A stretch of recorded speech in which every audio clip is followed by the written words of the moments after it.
Hello and welcome to another episode of FINtalk. Today we are going to be talking about portfolio construction and just keeping with the basics like standard deviation, mean, and how do we somehow manage risk for investors, existing and prospects.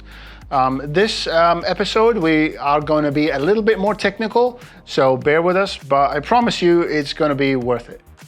There are endless strategies and possible ways to construct a portfolio, but the general guideline is usually the same. We are not going to go through the research, vetting process, or valuation methods we use. Instead, we will touch base on how allocation works and few metrics we always look for. Here are monthly price performance for 3 random stocks we selected that passed our vetting process and they meet our investment strategy. We do not usually consider daily or weekly movement as we consider them noise, but some short-term investors might do that. Now, what we use out of that chart we saw a minute ago was the performance for the period itself. Here we're using the monthly period, therefore we want to see what did each of these stocks do in the past months. And using that, we calculate some values that we will be talking about in a second. So we got the monthly performance as we said, and using that for stock A, we get the mean and we get the standard deviation. Same thing for B, and same thing as well here for stock C. Why do we need that? Well, here's why. It tells us that there's a 68% possibility that return, say example for stock A, is going to be between these two values. And for B, it's going to be here, and for C, it's going to be here. So now we got these values, what do we do with them? Now we try to construct our portfolio while keeping the probabilities in mind. So using the values as we said, we went ahead and constructed 3 different scenarios. The first one has equal weights, 33% for each stock. The second one is 20, 30, and 50%. And the third one is 20, 60, and 20. Well, how did that change anything? Well, let's look at the first is the mean return, meaning the expected one, 50% chance.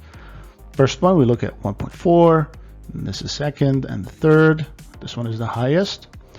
And the standard deviation now, as we expect, this one has the highest volatility, and this is reflected with the upper and lower boundaries.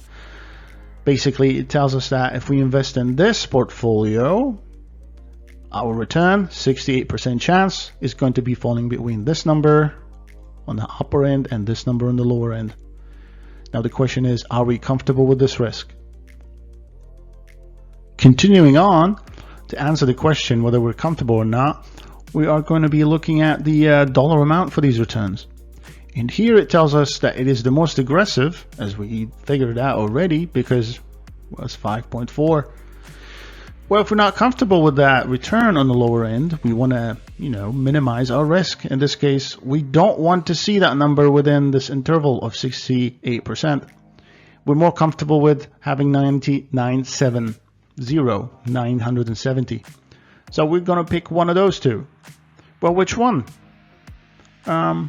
Ideally, it's this one. Reason being, although it has higher standard deviation, higher volatility, but return is almost the same when it comes on the lower end, while on the upper end, this one has more opportunity than this one.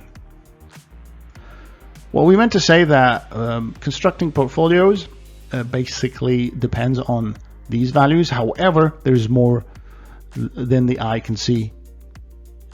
Now we know how standard deviation works, as well as how we can minimize risk for certain stocks. We do understand a little bit more about the portfolio construction techniques that we use.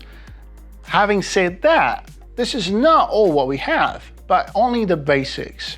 And in the future, we are going to be talking further about other technical or tactics that we use to build portfolios.